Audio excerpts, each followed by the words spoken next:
On s'inquiète beaucoup de la difficulté des PME françaises à devenir des ETI, des entreprises de taille intermédiaire. Eh bien, aujourd'hui, nous allons découvrir une entreprise qui est un contre-exemple. Une ETI fulgurante, Astil-Flash.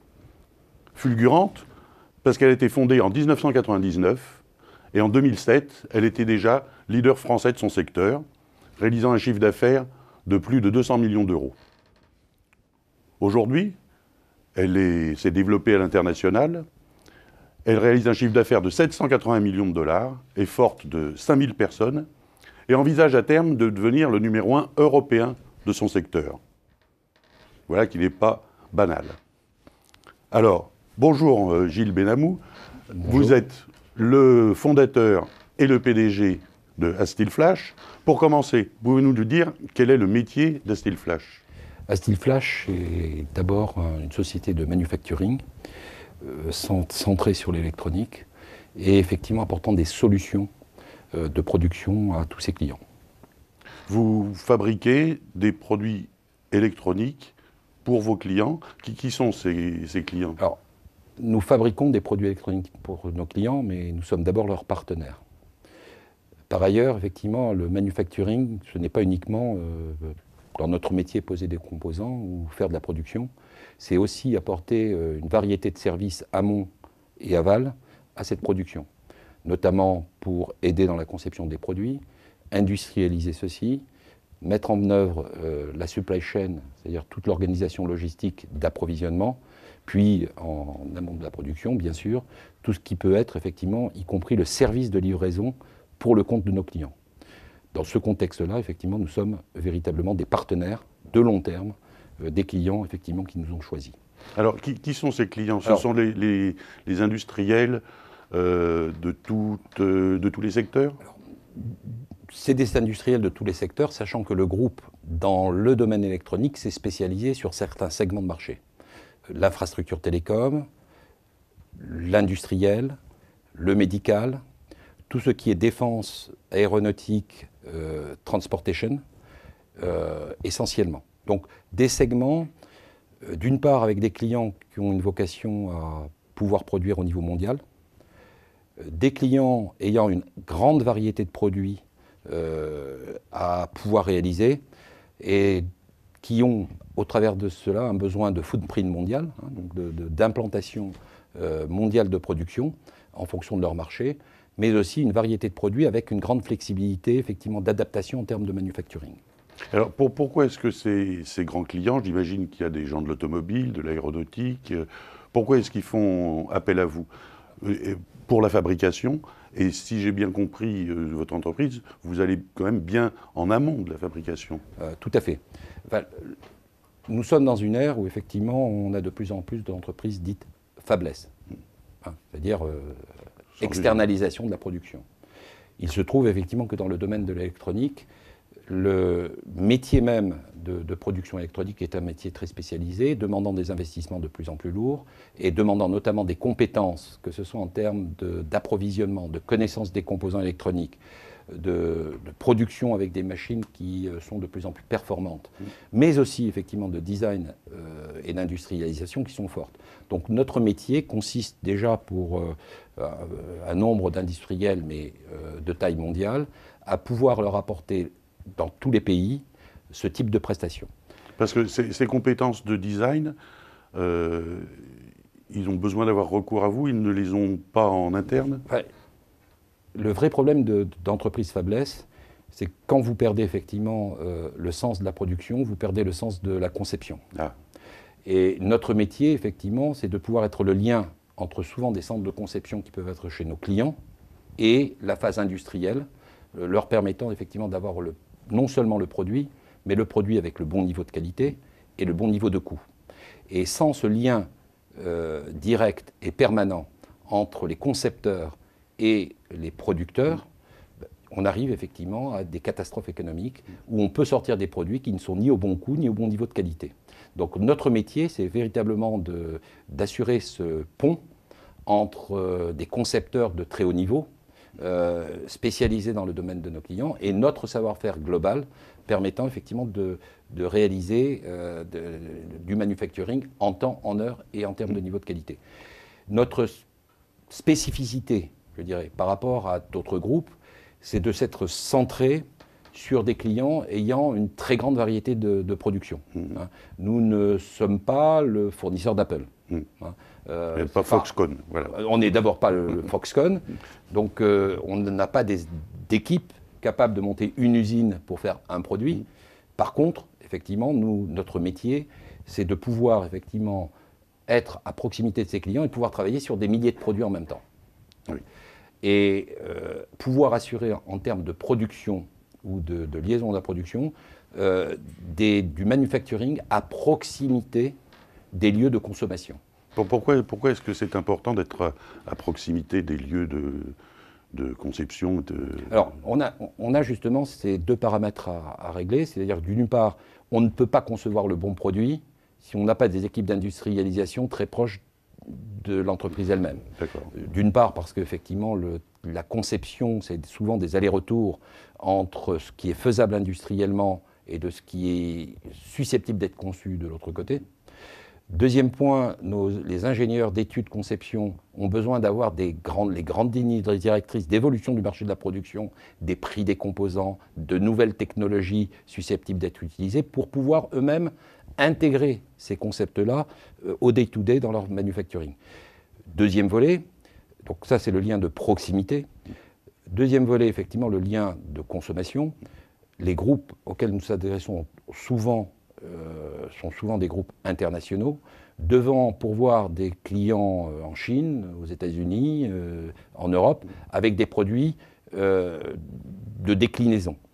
Notre métier, c'est pas d'assurer effectivement des productions en France susceptibles d'être livrées aux États-Unis ou aux États-Unis fabriquées en France, mais de pouvoir leur donner un service de production de proximité, ce qui veut dire réduction des délais de livraison, réduction des inventaires, maintien, réactivité en fonction des commandes et des besoins clients, tout en pouvant traiter le client dans sa globalité. Ça veut dire, si j'ai bien compris, que contrairement à Foxconn, qu'on cite beaucoup, que contrairement à Foxconn, vos usines sont proches des clients, donc vos usines sont soit en France, soit aux États-Unis, soit en Asie. Où sont vos usines, justement? Voilà. Alors, déjà, notre premier concept, véritablement différent des grands groupes, des grands tier 1, ce qu'on appelle les tier 1, c'est les 5 ou 6 entreprises ayant une vocation mondiale et réalisant plus de 5 milliards de dollars de chiffre d'affaires, c'est que nous misons sur la proximité client-fournisseur, design, manufacturing, au moins en termes de conception, prototype, pré-série, mise au point des produits. Ce que ne savent pas faire ces grands groupes, présents souvent dans des pays low cost, mais ne parlant pas le même langage que les donneurs d'ordre, donc incapables souvent de s'adapter à la demande immédiate. D'accord. Donc ce lien est extrêmement important. Hein. Ça veut dire qu'une bonne partie de votre production est effectuée dans des pays à coût de main-d'œuvre élevé. Est-ce que c'est un problème pour vous? Comment est-ce que vous arrivez à passer au-dessus de ces difficultés? Notre métier consiste à savoir faire la juste part en fonction de la nature des produits, de ce qui doit être fait à proximité et de ce qui, souvent dans un contexte économique, doit permettre d'atteindre une autre productivité. Donc, toutes les équipes, disons, de savoir-faire, d'ingénierie, sont nécessairement à proximité des clients. Par contre, nous allions, par notre tissu d'usine, cette capacité de proximité et la capacité d'avoir des sites low cost aptes à prendre la relève lorsque le produit est mature. Donc dans ce contexte-là, nous sommes implantés bien sûr aux États-Unis, avec 3 usines, réparties sur tout le territoire. Nous sommes bien sûr d'abord une entreprise française et nous disposons de 6 sites de production en France.